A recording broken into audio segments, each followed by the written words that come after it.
We are live 364 days a year. What are we doing here? If Dom turns at SummerSlam, I'm shaving my moustache off. I told you, if that happens, it's going. My lip is cold because of a stupid bet that I made with YouTube. Oh, good. Wrestle's better than Daniel Bryan Daniels. Better than Okada. How do you not get the after Monday Night Raw? What's going on, everyone? It's your boy Shad Talks Graps, and we are back with another installment of the Wrestling Republic daily broadcast. We are on the Wrestling Republic Undercard channel, and we're a day late, but you know we can't do an NXT show without an NXT off the air review. It's gonna be a live one, man. We're gonna talk about Heatwave, a crazy show, a crazy weekend of pro wrestling. And you know I'm not here alone. I cannot do this by myself. First person I'm going to introduce, a co-host of mine, someone that I was just in a draft room with right now for one of our fantasy leagues. Y'all might know he might believe in something. Big Driz, what's going on, bro? Good morning, afternoon, and evening. It's the guy you should believe in. And you're soon to be, I don't know what we call that league, champion. Your boy, it's just the plug, baby. I'm in here. You know, I love a broken clock is right like 2 times a day. I called it. Y'all can call me Driz by Elegance now. We gonna talk about it. We gonna talk about it because I know I'm gonna eat crow from a take, but I did get something right that we'll talk about in a second as well. Last but not least, man, this gentleman's been hosting a lot, and he told me, yo, bro, take the keys, man. I don't feel like driving this show too much. We got the very talented Clark Taylor. How are you doing, bro? Bro, you can't do that to me because I'm so stoked to be here, but I gotta say, man, it was such a smooth intro, but it's not the daily broadcast. It's off the air. Yeah. I can't let you get away with that. I was like, Drizzy's not gonna say it, but someone. I'm not because I'm never on the daily broadcast anymore. So I'm gonna take it whenever I can get it. Sorry, my bad. No, Are then you right? So smoothly went into like we can't do without off the air, and I was like, oh no, I'm like, no, it's too funny, but I'm stoked to be here as always. For sure. Nah, it definitely is off the air. It's not the daily broadcast. We are past the day. We way into the nights. And let's talk, man. We got to talk about NXT Heatwave, which happened yesterday. Man, on a weekend of where we're going to see this happen a lot between the two shows going against each other.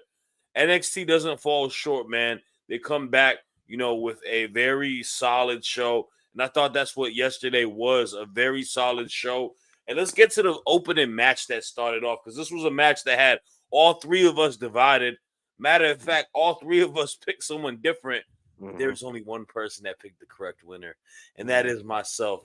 But we got to talk about it. Lola Vice, Kalani Jordan, Jada Parker, three of our favorite women on the entire WWE roster, let alone NXT. Triple threat match. Number one contendership on the line. They're going to get to go against JC Jane. I thought this was a great match. I thought it was one of those matches that you see the strength of all three women, tied to it, what they do best. Obviously, Kalani's athleticism, Lola's striking, Jada Parker's brute strength. They all came and delivered, and Lola Vice comes out victorious, and she will be the number one contender for No Mercy against JC Jane. I want to ask you guys, what are your thoughts on the match? And then we can all talk about it as a collective. Drizzy, let me get your thoughts first. Very, very good triple threat match. We said that this match had potential to steal the show, and honestly, it didn't. It because of the match that happened later on that night.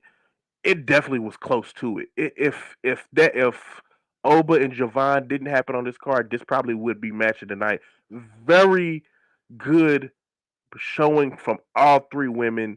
They definitely, the bright lights was on them, and they stood straight up, and they had it. I've got to give a incredible.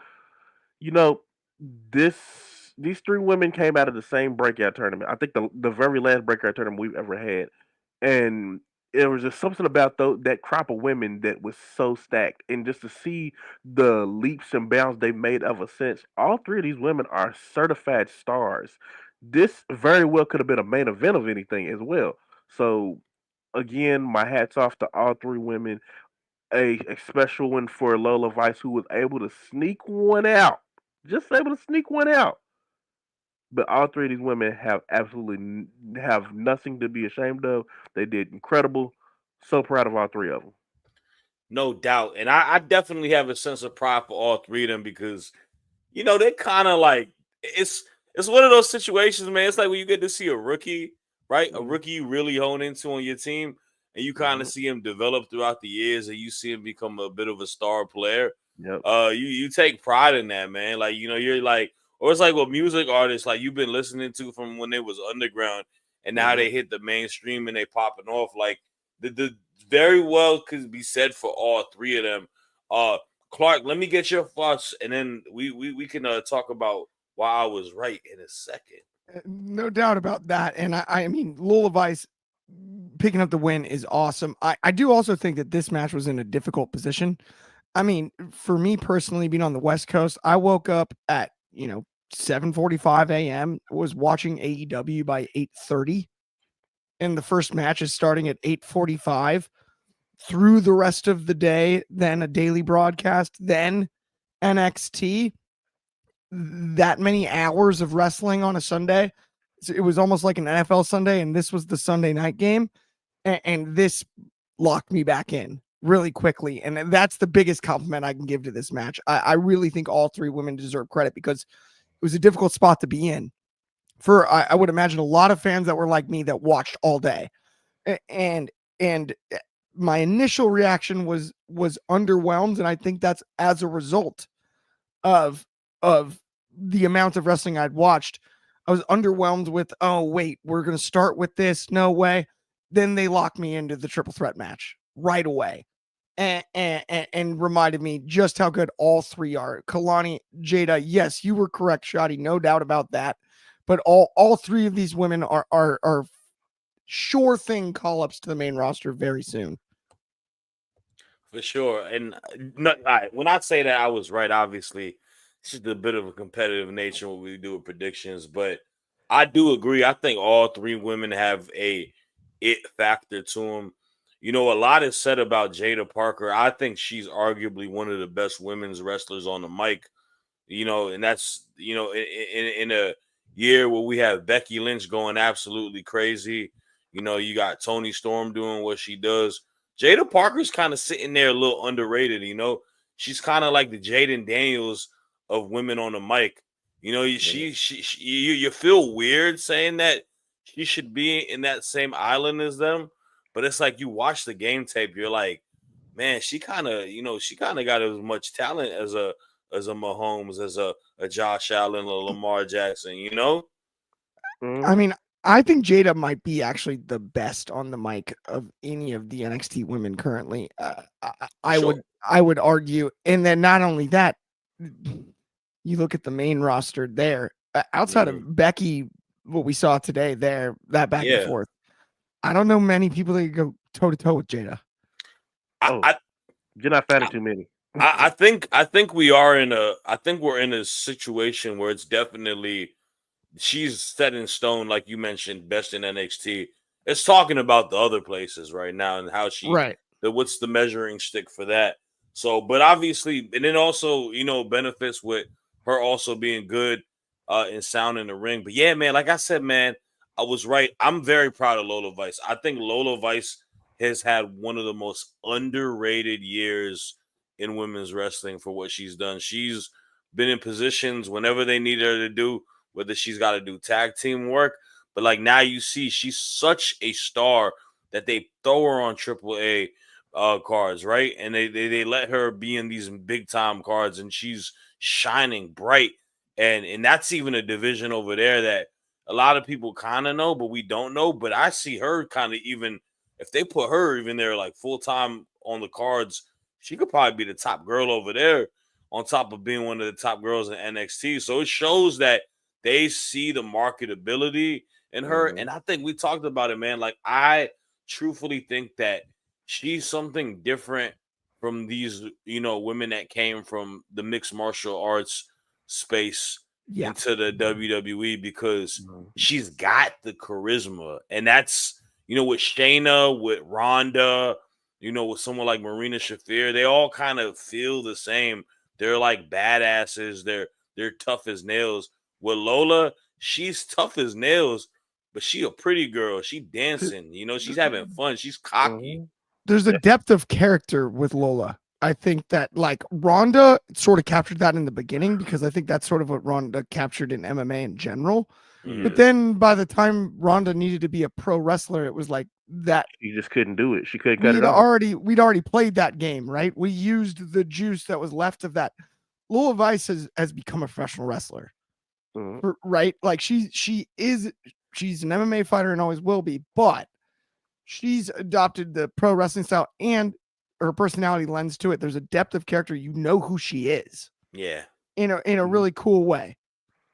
And I think more so, she had the longest journey out of all three of those women as well, because Kalani came right in like a ball of fire. She was on TV before the breakout tournament even started, because she had the whole storyline with Dana Brooke, now Ash by Elegance, and then Jada just took off like wildfire. Lola, although she won the breakout tournament, had to do more work and learn and continue to get better and all these other things. While all the other ones were doing it faster, she caught up really fast.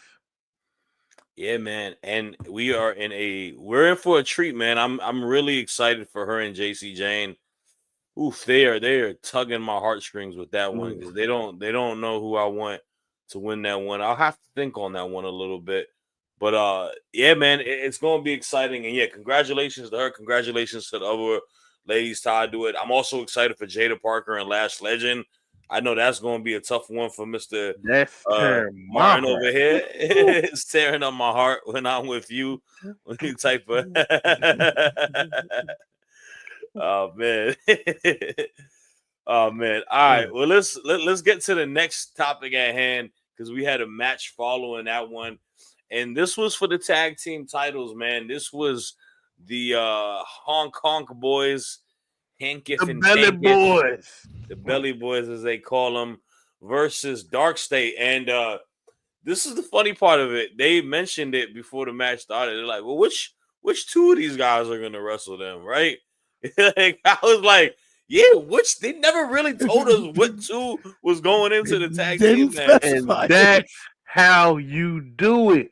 You never let them know what's going on.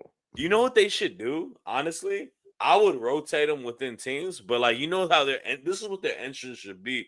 You know how they all come from the side, like on and they do the little light. I would just have the lights flicker and it pick the two over there, and then they run into the ring, and that's how you know what the two people are going to be. I think that would be dope. But yeah, it was Hank and Tank versus Dion Lennox and Osiris Griffin. So they got the two, the big boys of the team, the two big guys on the team, which makes sense, I guess, in stylistically, them and versus Hank and Tank. And they had a real physical, like, horse fight, man. All four of these guys are ex-football players, I'm going to assume. I know one of them was an NFL player. Hank was security. Well, one of them is a plumber. That's like football. Yeah, one is a plumber, and they tackling pipes. Yeah, they sure are. Yeah, you're right. Jeez, yeah, the two of them got trades, and two of them couldn't make it to the league. That's what we got in this iteration of NXT for a tag team title. I thought it was a fun match. I'm gonna say this, man, and I've kind of had this thought for a little bit. I'm worried about the future of the WWE men's division, because the variety is just not there. I think we're going so hard into the PC and getting like big like dudes and trying to get the next Obafemis and Braun Breakers, where like you see someone like a Javon Evans, for example, and he pops because he's so different, Like, we need more variety. And like, I feel like with the ID program, if they're still using it or whatnot, like man, you gotta tap into some of these indie guys, man, and let them kind of, mix it up a little bit and let them be part of the fold, because I don't want a WWE where it's all a bunch of like 6'5", 265 dudes that are just running the ropes really fast and like doing the same, big man moves. Like I need a little bit of variety, and that's kind of what we had this match. We had 4 big guys going into it. I kind of wish Saquon Sugars was in the match for that reason too, but it was fine. We have new champions though. Dark State, our new champions. I want to ask y'all 2 questions. 1, what did you think about the match? But 2, we had a very hot take after the Fraxium match, and we said the light is going to be beaming on this tag team that is Hank and Tank, because they looked very good against Fraxium, and we didn't know if it was due to Fraxium being that damn talented or if it was maybe they're this talented. I want to kind of know what y'all's thoughts on the Reign post that. Clark, I see your face just itching to answer this because I feel like you got an opinion on that. I'm really afraid that I'm going to get paused for this one because I might even quote Cutler James here, but I just can't quite get behind Dark State yet. Pause. At this stage, I'm just saying, I just can't quite get behind him just yet. I understand new tag champs. As far as the Hank Tank thing, it kind of sucks. That Fraxium match was off the charts. There's comedic stuff that they do backstage, but I still just can't figure it out. They're like too many old teams combined, and they're not Hank and Tank, the unique product yet. That's where I'll give Dark State credit. Between the entrance and the group, I'm not all the way there, but I'm getting more convinced by the minute. This was cool. I thought it was the second most important title change, tag belts wise, of the day. If that makes sense, and that's not a knock on NXT necessarily, it's a knock on the depth of the division, though. That I think is the problem, at least in my eyes. Hank and Tank, Dark State. What do we have beyond that? Maybe a rematch, right? There's no more family. There's no more Fraxium. There's no more. We got to get something going here. Figure it out. I don't know, whether it's a Chase U thing or whatever's next. It's going to be something. I'm curious to see how Dark State carries the belts. And also, before I head back to you there, Shad, are they going to do the Freebird rule or no? Mm-hmm. Can all 4 defend it or no? That I'm most interested in. It needs to. I genuinely think it would be a big misstep if they don't let them freebird it. Like I feel like that's the nuance of them as a faction. And I don't disagree with you. I'm having a hard time to really like buy into them as a team. I see like them kind of improving, and I think they work in this space that is NXT, but like I don't know, I feel like they should be a little bit bigger of a deal. They like it, and it's one of those things. Like it's not like, you know me, man. I'm very critical on booking, and I'm just like, it ain't booked well. It ain't booked well. I think they're booked well. It's more so them.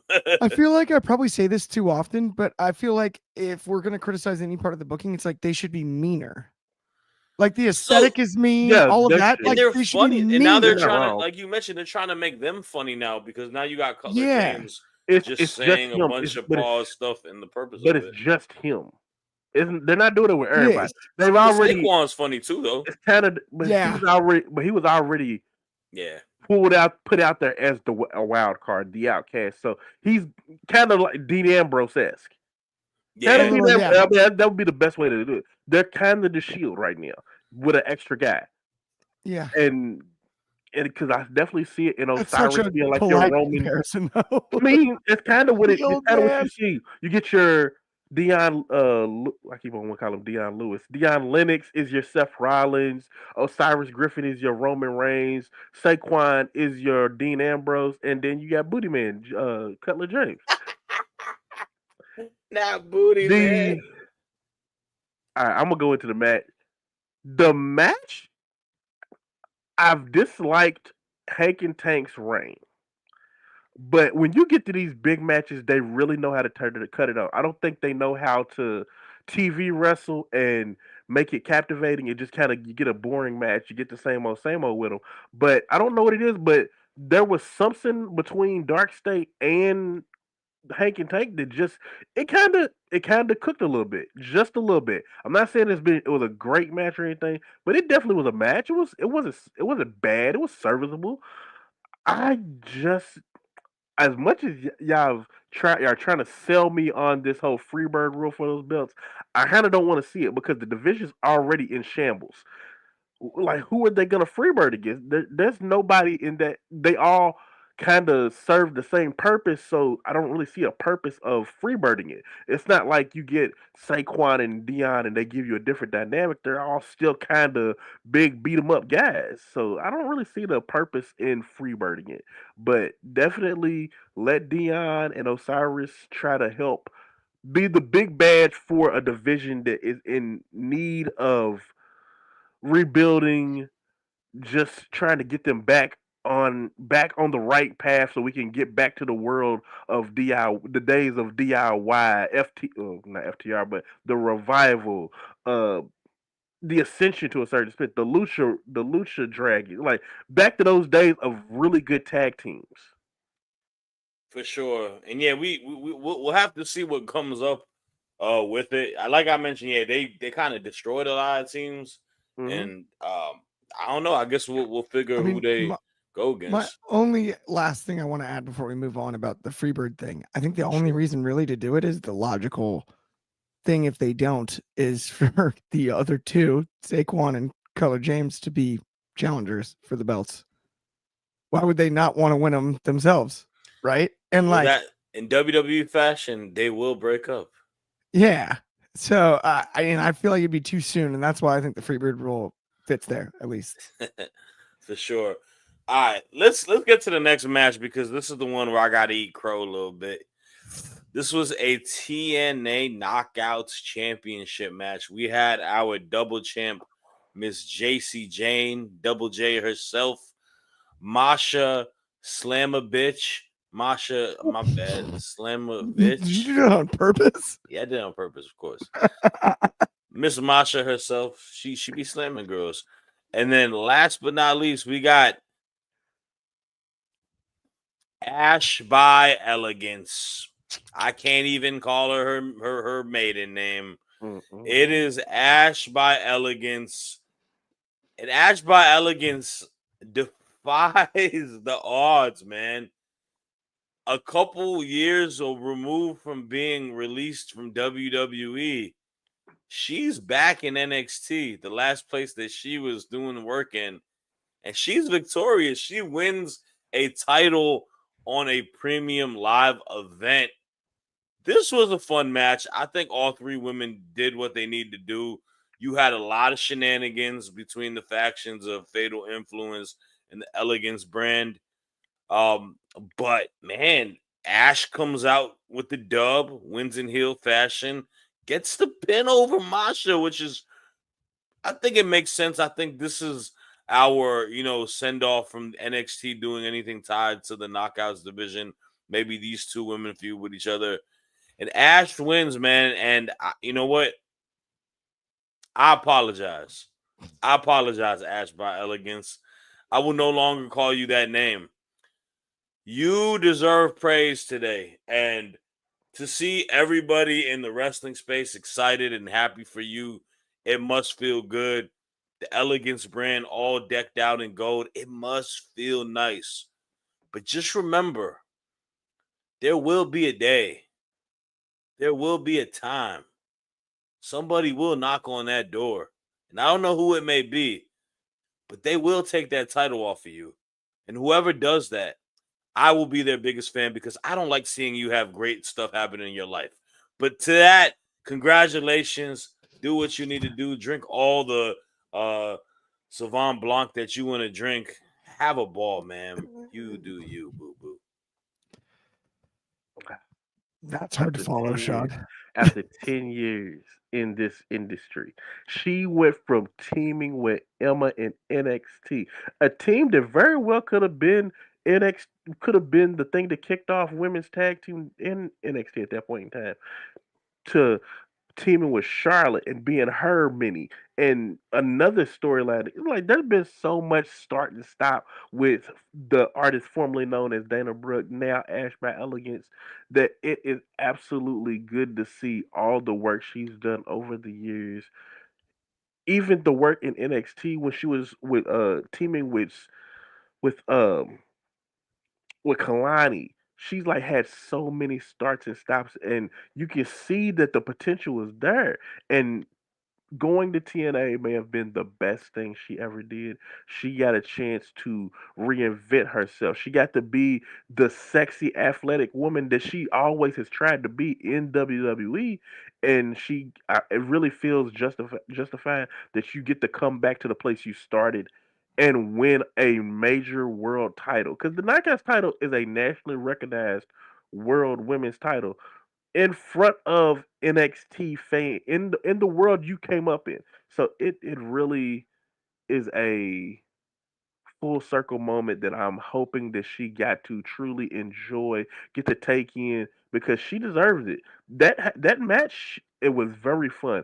I know on paper it doesn't look that great, but if you go back and watch it, it definitely does not match up. She flew all over that ring, jumping out into the crowd and everything. And the Elegance brand was the smarter team.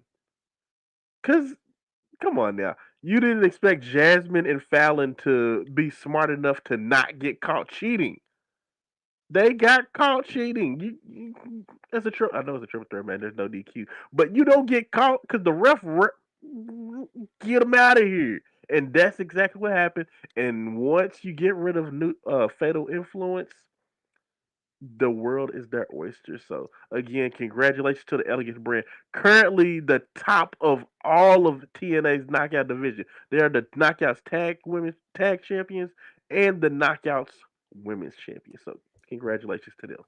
For sure. And I'll say this in regards to TNA. I think it is imperative that they do have something like that. I think they are a bit of the stars of the knockouts division right now, currently. Like I think Ash brings a sense of star power that has kind of been, let's say missing, but they've been kind of like missing, at least in current time, for what they have. I mean, Clark, anything to add on to that? I mean, justice for JC Jane. She deserved better in this scenario, but it is what it is. Ash by Elegance, the Elegance brand picks up the win. It is what it is. I'm more nervous about what we have to talk about next because let's get into it because I'm gonna start you off with this topic, buddy boy. Shoot. We had the glamour Blake Monroe versus Jordan Grace in a very, very, very good match, man. Hard hitting. This is what I like. I like when these women work stiff. They throwing elbows, they punching, they slamming each other on the ground, busting each other's heads. Like they put in that pain against one another. And I like this match a lot. It was one of my favorite matches of the weekend out of all these shows.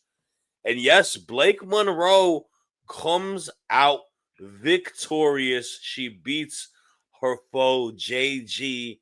And this looks like this is the little first step for Miss Blake to kind of hit this stride that she's going in. But I don't know, Clark. How do you feel? How did you feel seeing Blake Monroe, the newcomer that you have never seen in your entire life? Yeah. Pretty much pull a Cinderella story last night. Yeah, I mean, it's pretty cool to see a complete unknown pick up such an important victory on such a huge show. Obviously, if you remember historically, we had the 1-2-3 Kid, X-Pac, Sean Waltman defeated Razor Ramon in a huge upset back in the 90s. This is very similar to that. I don't know necessarily if it's going to turn into a giant run for Blake Monroe, but it is a huge victory. There's no debating that.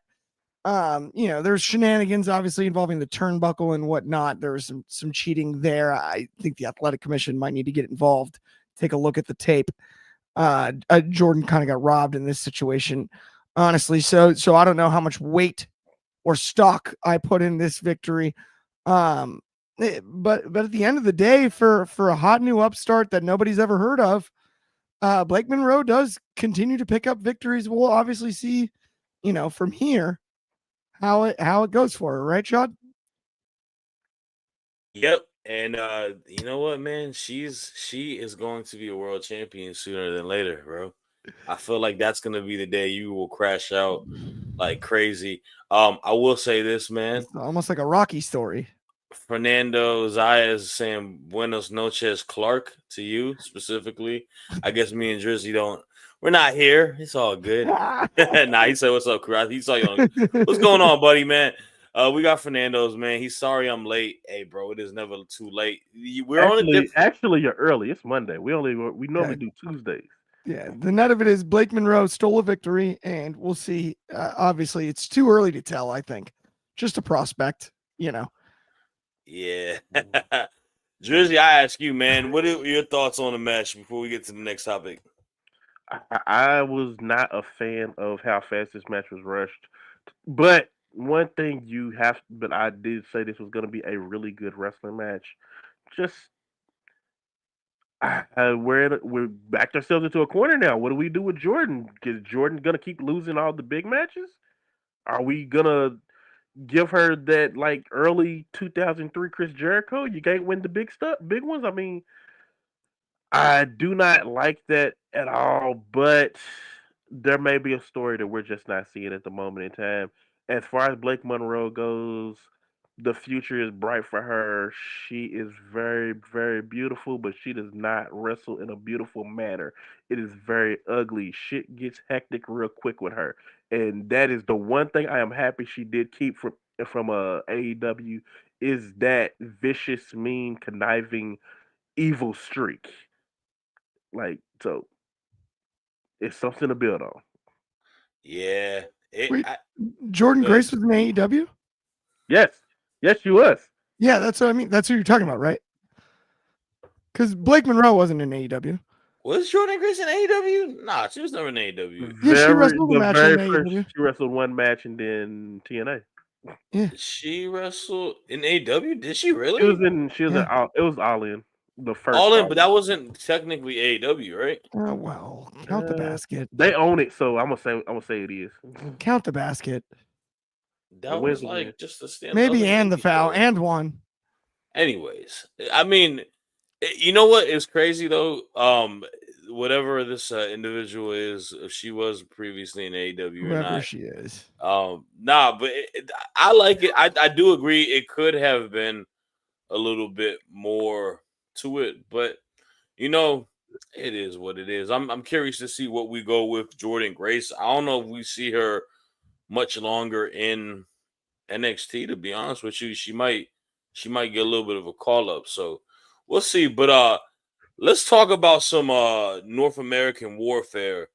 The USA versus Canada. This isn't fair.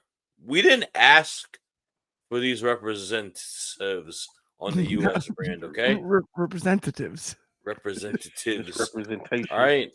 Just because they're Olympians doesn't mean they're pro wrestlers, okay? It's a little bit of a difference.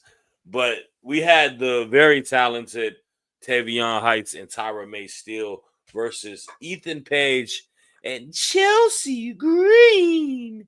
Team Canada, Secret Hervis by their side, even though the Hervis are from Scotland. Man, I gotta say one thing. Alba kicked fire out of Tyra May Steele's face with that super kick last night. She super kicked the heck out of her. Was a fine little tag match. Wasn't too upset with it. Things that I came across, Chelsea Green is without a doubt a damn superstar. Everyone loves her, whether it's on the main roster, whether it be on NXT. They are chanting for Chelsea as she's the heel. I like Chelsea tied with Ethan Page in the Secret Hervis. I think it kind of makes a cool dynamic, and it's fine that they win. Tavion Heights, though, man, I want to know what y'all thoughts on this. This is a guy who I think is definitely needs to be in that North American title picture because I think he's like severely underrated. I think One, I think this entire build, I think his promo ability has been solid enough, and I think it can get better. But man, he's a really good pro wrestler. Tyra May's still very good pro wrestler too. I think she's got a lot of potential to still grow, but they took the loss. Canada comes out victorious. Mr. Clark Taylor, I know you are a big Graps fan that is not this type of Graps, but their type of Graps.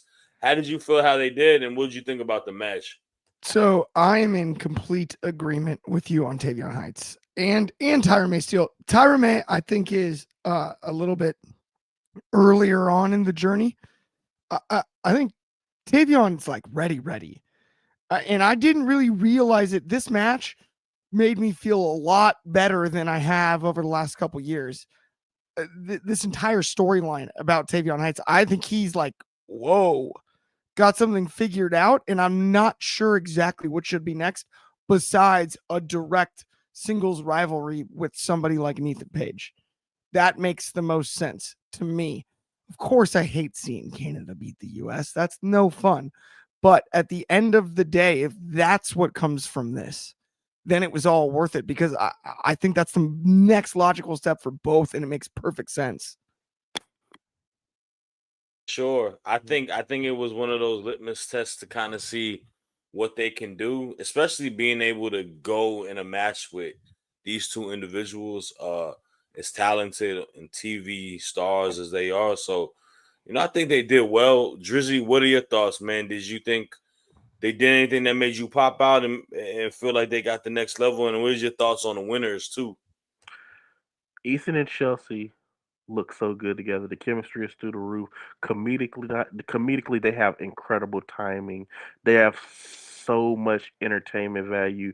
It is going to be sorely missed when Ethan and Chelsea are no longer a thing in NXT.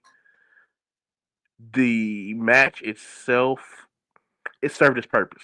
We needed a palate cleanser after the Blake Monroe Jordan Grace match, and I think that everybody did incredible. They did their jobs. They did what they're supposed to do. Tyra May Steele, she has it. In LFG, they made such a stink about her, just her smiling, being happy, and all that. This is the She gives pure baby face, and that is something that is really hard to do. She gives you such a pure baby face that you want to see her succeed. You want to see this woman win. When she got her arms around Ethan Page and launched her, that was a big pop. That was a really big moment, and I really believe that the right moves from this point.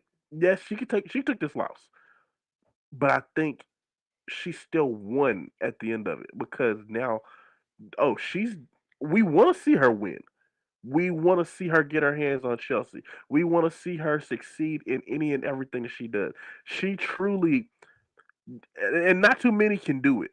There's not too many people that can be that white meat baby face that you want to see win no matter what they're doing. It's early Rey Mysterio stuff. You just see it. You want this man to make it. You want to see her make it.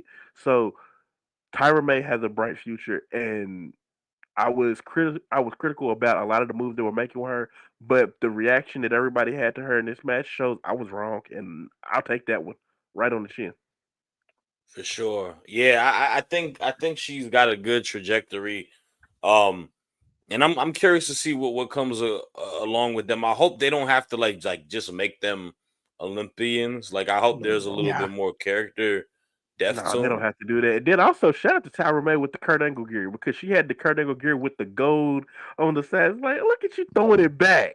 Like, all right, I see you. I see you. Yeah, Why not? for sure, man. It was dope to see.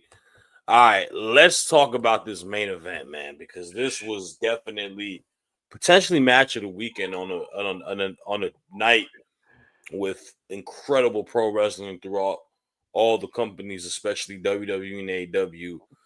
The ruler, Obafemi versus the young OG, Javon Evans. This is what we are here for. This was professional wrestling to a T.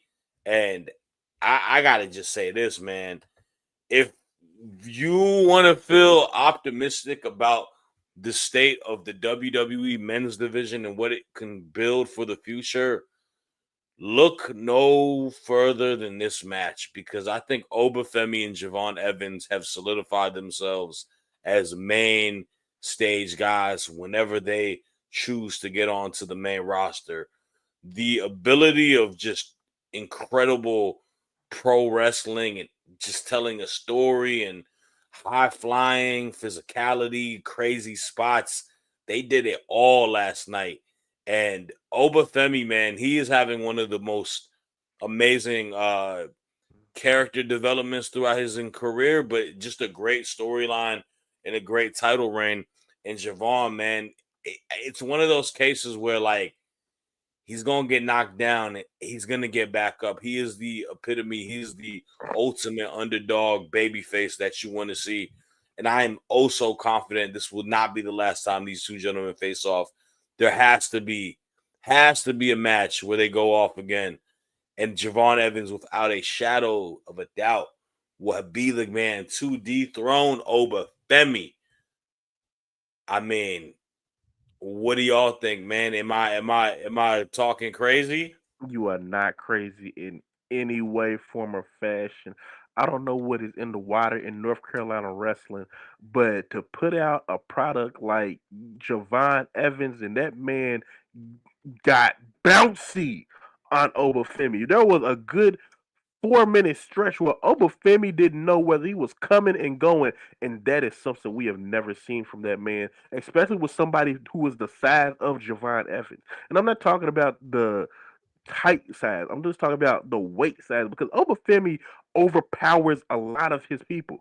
Even the guys who are the same size as him, he has the power to overpower them. But Javon did something that I don't think anybody has ever thought to do, and that's to have him going from left to right to over and every which way and flip him every which way he can. So he's so disoriented. It was hard for him to any offense that he could get. He had to truly tap into that power to get it. Javon came in with a very good plan, but there are some things that you cannot game plan for, and that is when a man and a almost 300 man picks you up, lifts you over the head, over his head like Simba, and yeets you. Possibly, he probably could have yeeted him to the crowd, but through a table, and this before you even hit the ground, is out of the ring to get you back in the ring. Like, I go look at the replay. He launched him through the table. The moment his back hit that table, Obafemi was out there grabbing him, throwing him back in the ring for a fall from Grace Powerbomb.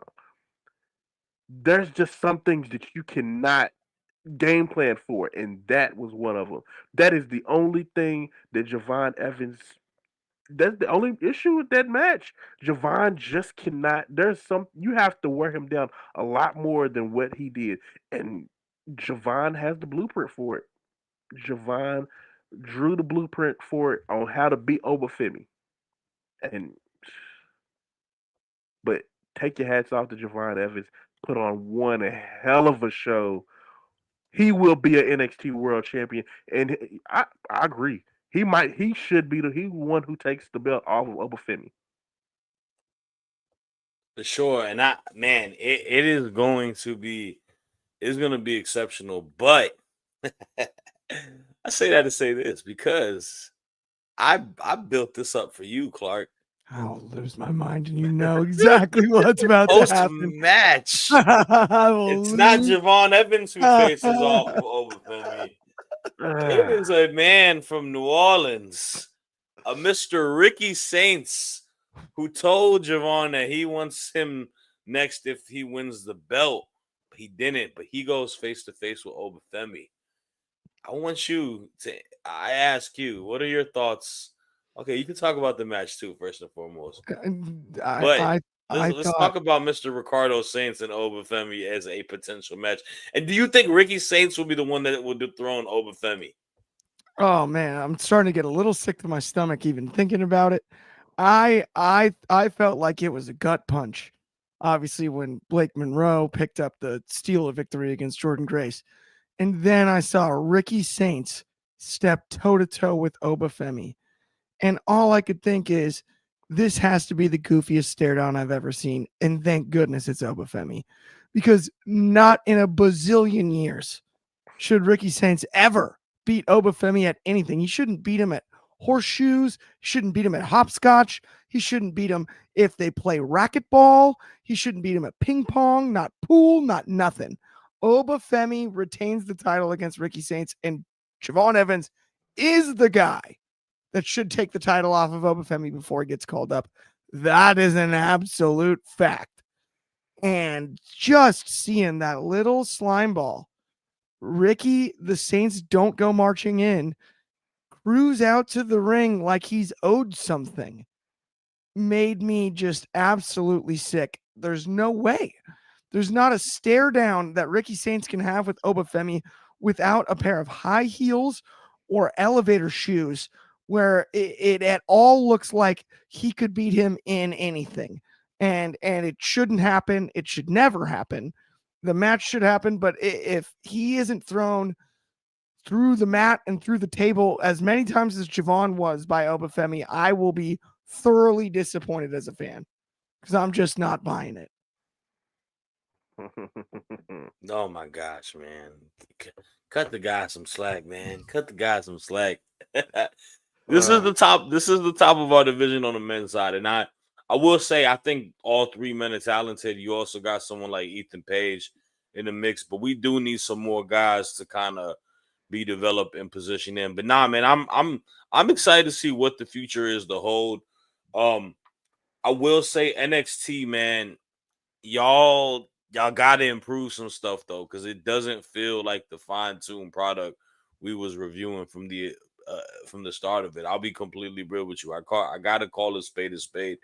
I feel like there are stars in the making that are on this roster, but I do think that the infrastructure and all of that needs to be just a little sharpen your tools up, man. I think maybe y'all got a little too cocky with all the glazing people was giving you. I don't know.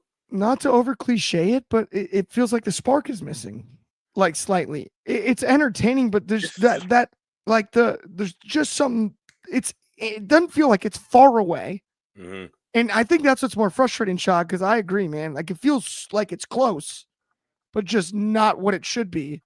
Right. No, we have so many people sitting in the back that they're not really doing anything with that should be in these divisions, like Charlie Dempsey, Miles Bourne, I call him Brian Pillman Jr., Lexus King, because he's looking really Brian Pillman-esque lately. There's so many back there that we're Wes Lee. We got to get them make them feel like bigger stars than what they've been shown, at least recently, because there's no need for us to have all that talent and only have the same four people at the top fighting. Yeah. Definitely agree, man. So, hopefully we see some, pieces move to the puzzle. And yeah, man, all in all, I thought this was a solid show. I thought, you had the hot spots. Like I said, I think that main event was one of the best matches of the weekend.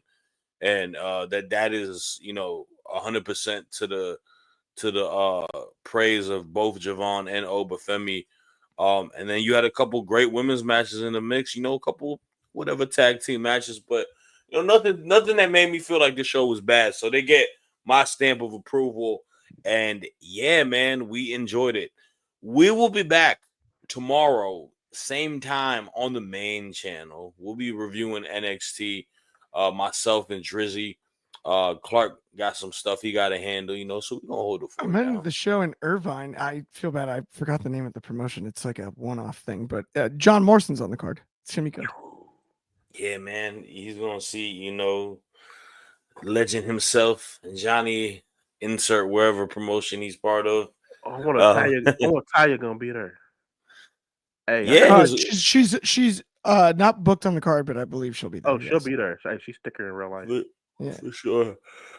That should be dope, man. So enjoy that, bro. And yeah, man, I'm tired. I'm yawning, so we are gonna call it a night, man.